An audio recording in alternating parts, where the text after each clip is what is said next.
안녕하세요. 새벽나라 친구들 반갑습니다. 작년 봄에 국립한글박물관에서 흥미로운 조사를 실시했습니다. 1920년부터 2010년대까지 발표된 노래에 2만 6천여 곡을 대상으로 노랫말에 등장하는 단어들의 빈도를 조사했는데요. 어떤 단어가 자주 이 노랫말에 등장했을까요? 그 결과 압도적인 1위를 차지한 단어가 있습니다. 바로 사랑입니다. 그만큼 사람들이 사랑에 관심이 많고 사랑을 하고 싶어 하고 또 사랑받고 싶어 한다는 증거겠죠. 자, 그렇다면 이렇게 삶의 중요한 자리를 차지하고 있는 이 사랑에 대해서 성경은 어떻게 말하고 있을까요? 함께 말씀으로 살펴보겠습니다. 오늘의 말씀은 누가복음 10장 25절에서 42절입니다. 한 율법학자가 일어나 예수를 시험하려고 물었습니다. 선생님, 제가 무엇을 해야 영생을 얻을 수 있습니까? 예수께서 말씀하셨습니다. 율법에 무엇이라 기록되어 있느냐? 너는 그것을 어떻게 읽고 있느냐? 율법학자가 대답했습니다. 내 마음을 다하고 내 목숨을 다하고 내 힘을 다하고 내 뜻을 다해 주 내 하나님을 사랑하라고 했고 또 내 이웃을 내 몸같이 사랑하라고 했습니다. 예수께서 대답하셨습니다. 내 대답이 옳다. 그대로 행하면 내가 살 것이다. 그런데 이 율법학자는 자신이 옳다는 것을 보이려고 예수께 물었습니다. 그러면 누가 제 이웃입니까? 예수께서 대답하셨습니다. 한 사람이 예루살렘에서 여리고로 가다가 강도들을 만나게 됐다. 강도들은 그의 옷을 벗기고 때려 거의 죽게 된 채로 내버려 두고 갔다. 마침 한 제사장이 그 길을 내려가는데 그 사람을 보더니 반대쪽으로 지나갔다.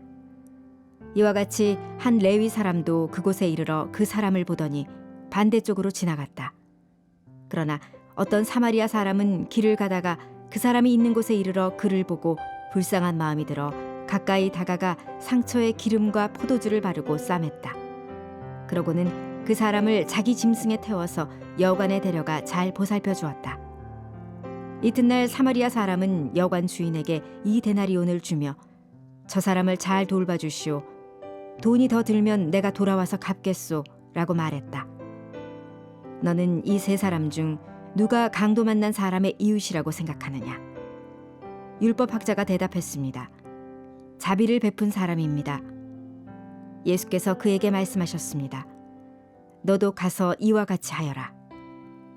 예수께서 제자들과 함께 길을 가다가 한 마을에 이르시니 마르다라는 여인이 예수를 집으로 모셨습니다.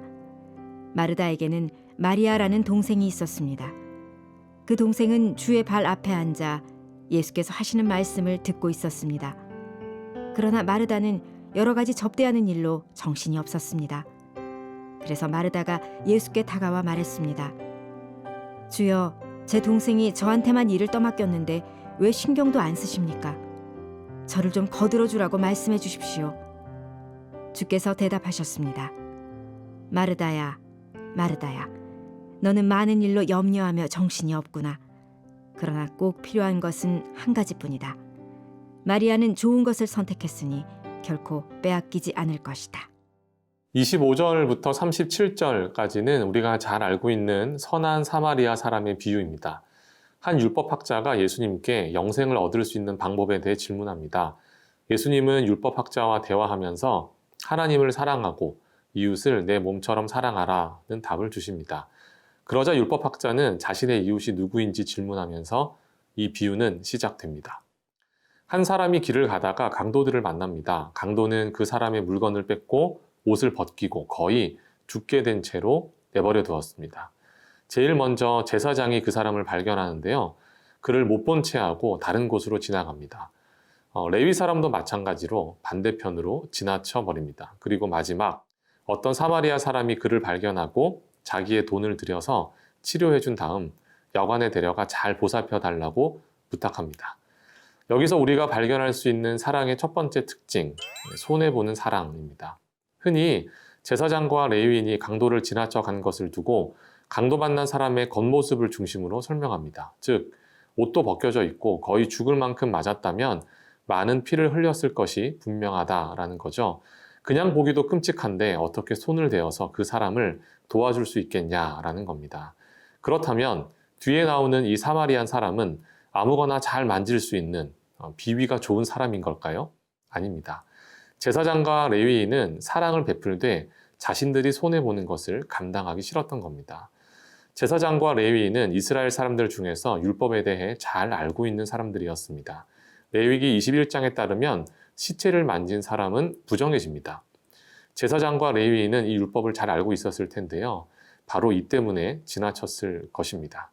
하지만 성경을 다시 한번 자세히 보십시오. 31절과 32절 이 끝부분을 보면 반대쪽으로 지나갔다고 나와 있습니다. 이 두 사람 모두 강도 만난 사람을 발견하고 일부러 반대쪽으로 지나갔다는 겁니다. 가까이 가서 생사를 확인하고 도움을 베푸는 것이 상식인데 말이죠. 왜 그랬을까요? 방금 제가 레위기 21장에 시체를 만진 사람은 부정하다는 율법에 대해 말씀드렸는데요. 이 부정한 사람은 제사에 관련된 업무를 맡을 수가 없었습니다. 제사장과 레위인은 성전 업무에 직접적으로 또 간접적으로 관련이 있는 사람들입니다.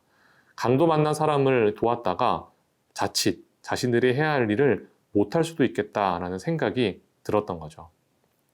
여러분, 이렇게 손해보지 않으려고 하는 모습은 이 뒤에 나오는 사마리아 사람과 더욱 대비되는 모습입니다.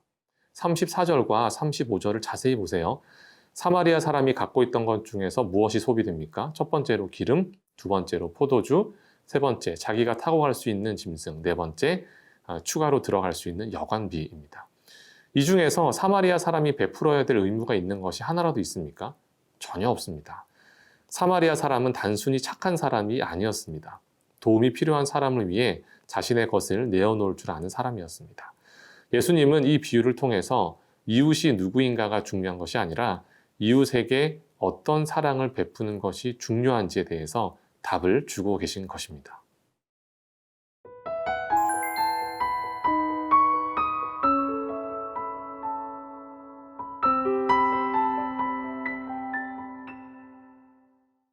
오늘의 본문에 등장하는 두 번째 사랑, 반응하는 사랑입니다. 예수님이 마르다의 집에 들리십니다.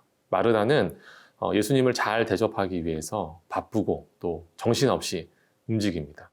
그런데 이 마르다에게는 마리아라는 여동생이 있었는데요. 언니 마르다와 달리 아무런 일을 하지 않았습니다. 이 모습을 보다 못한 마르다가 예수님께 따질 정도죠. 제 동생한테도 일 좀 하라고 한마디 해주세요. 이렇게 말입니다. 자, 이 부분도 얼핏 보면 예수님 앞에서는 아무것도 안 하는 게 맞다. 교회 일을 하는 게 중요한 게 아니라 기도와 말씀 묵상처럼 잠잠히 있는 것이 더 중요하다. 이렇게 해석을 하곤 합니다. 하지만 이것도 전적으로 옳은 말은 아닙니다. 마리아가 이 장면에서 더 좋은 것을 선택한 증거는 39절에 있습니다. 마리아는 예수께서 하시는 말씀을 듣고 있습니다. 예수님은 이 마르다의 집에 들려서 말씀을 전하십니다. 말씀을 하신다는 것은 전할 내용이 있다는 것이고 들을 필요가 있는 사람이 있다는 것입니다. 마리아는 예수님의 그 말씀에 순종해서 예수님께서 전하시는 그 말씀을 듣는, 그 말씀 앞에 반응하는 사랑을 하고 있었던 것입니다. 여러분, 방금 제가 말씀드린 이 두 가지 사랑 모두 참 완벽하게 지키기는 어려운 사랑입니다. 하지만 이 완벽한 사랑의 본을 보여주신 분이 바로 예수님이십니다. 예수님께서 그 사랑을 알려주셨고 그 길을 먼저 걸어가셨습니다. 그렇게 할 이유가 전혀 없는데 우리를 사랑하셔서 끝까지 사랑하신 그분, 십자가를 지신 분이 예수님이십니다.